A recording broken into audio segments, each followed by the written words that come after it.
சங்கீதாவுடன் விஜய்க்கு திருமணம் தோல்வி இருக்கட்டும், ஏற்கனவே காதல் தோல்வி தெரியுமா? தளபதி பாவம்தான். மெட்ரோ டிஎன் நியூஸ் சேனல் நேயர்களுக்கு வணக்கம். விஜயிடம் இருந்து தனக்கு விவாகரத்து வேண்டும் என்று அவரது மனைவி சங்கீதா செங்கல்பட்டு குடும்ப நல நீதிமன்றத்தில் மனு தாக்கல் செய்திருக்கிறார். அந்த மனுவானது அடுத்த மாதம் 20ஆம் தேதி விசாரணைக்கு வரவிருக்கிறது. இந்த பிரச்சனைகளை எல்லாம் ஏறெடுத்து காட்டிவிட்டு குடும்பத்தோடு நிம்மதியாக அவர் வாழ வேண்டும் என்பதுதான் அனைவரது விருப்பமும். ஆனால் அதற்கான எந்த ஸ்டெப்பையும் விஜய் எடுக்க முன்வரவில்லை என இந்த விஷயத்தில் விவரம் தெரிந்தவர்கள் கூறுகிறார்கள். விஜயை ஒரு ரசிகையாக லண்டனில் இருந்து வந்து சந்தித்தவர் சங்கீதா. அவரை SACக்கும் ஷோபாவுக்கும் ரொம்பவே பிடித்து போக தங்களது மகன் விஜய்க்கு திருமணமும் செய்து வைத்தார்கள். அவர்களுக்குள் இருக்கும் அந்யோன்யத்தின் அடையாளமாக ஒரு மகனும் மகளும் பிறந்தார்கள். சினிமாவில் டாப் 5 ஹீரோக்களில் ஒருவர், அழகான மற்றும் அன்பான மனைவி, பேர் சொல்ல பிள்ளைகள், வசதி, செல்வம் என அனைத்தையும் கூடிய விஜயை மகிழ்ச்சியாக வாழ வைத்துக் கொண்டிருந்தன. ஆனால் கடந்த சில வருடங்களாகவே விஜய்க்கும் சங்கீதாவுக்கும் ஏதோ சரியில்லை என்றே எல்லோருமே கிசுகிசுத்தார்கள்.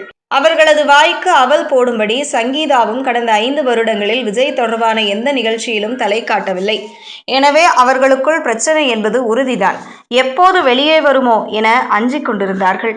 அதே சமயம் பொதுவெளிக்கு வரவிடாமல் எதுவாக இருந்தாலும் உள்ளுக்குள்ளேயே முடித்துக் கொள்ள வேண்டுமெனவும் ஆசைப்பட்டார்கள் ரசிகர்கள்.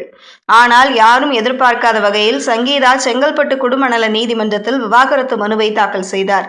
அது மட்டுமின்றி தனது கணவருக்கும் நடிகைக்கும் இடையே திருமணத்தை மீறிய தொடர்பு இருக்கிறது, அதை தட்டி கேட்டதற்கு என்னை சுதந்திரமாக நடமாடவில்லை என்பன உள்ளிட்ட பல குற்றச்சாட்டுகளை முன்வைத்திருந்தார்.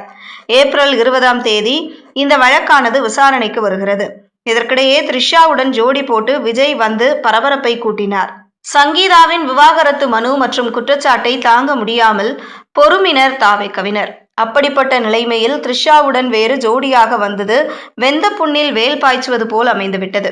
தேர்தல் நேரத்தில் இதெல்லாம் தேவைதானா என்று அக்கட்சியினரே நொந்து கொண்டார்கள். இப்போது ஒரு வழியாக கொஞ்சம் அப்பிரச்சனை ஓய்ந்திருக்கிறது. அதே சமயம் தேர்தல் நேரம் பார்த்து விஜய்க்கு பெரிய துரோகத்தை செய்துவிட்டார் என்று சங்கீதா மீது விஜயின் தொண்டர்கள் வருத்தத்தில் தான் இருக்கிறார்கள். நல்வாய்ப்பாக அவரை தரைக்குறைவாக பேசுவது மட்டும் இப்போது சோசியல் மீடியாவில் நிறுத்தி இருக்கிறார்கள் என்பது குறிப்பிடத்தக்கது. இந்த நிலையில் விஜயின் பழைய பேட்டி ஒன்று சோசியல் மீடியாவில் திடீரென ட்ரெண்ட் ஆகியிருக்கிறது. அவர் சில வருடங்களுக்கு முன்பு கொடுத்திருந்த பேட்டியில், எல்லோருக்கும் நடப்பது மாதிரிதான் எனக்கும் நடந்திருக்கிறது. முதலில் நான் 8ஆம் வகுப்பு படிக்கும்போது முதல் ஆட்டோகிராஃப் நடந்தது. அதற்கு பிறகு 12ஆம் வகுப்பு படிக்கும் போதும் கல்லூரி படிக்கும் போதும் ஆட்டோகிராஃப் நடந்திருக்கிறது. இப்படி பல ஆட்டோகிராஃபுகளை கடந்துதான் நானும் வந்திருக்கிறேன் என்றிருந்தார். அதை பார்த்து ரசிகர்களோ, தளபதிக்கு இத்தனை காதல் தோல்விகளா, ஐயோ பாவம் என்று கமெண்ட் செய்து வருகிறார்கள். செய்திகளை உடனுக்குடனும் துல்லியமாகவும் தெரிந்து கொள்ள மெட்ரோ டிஎன் நியூஸ் சேனலை ஃபாலோ பண்ணுங்க.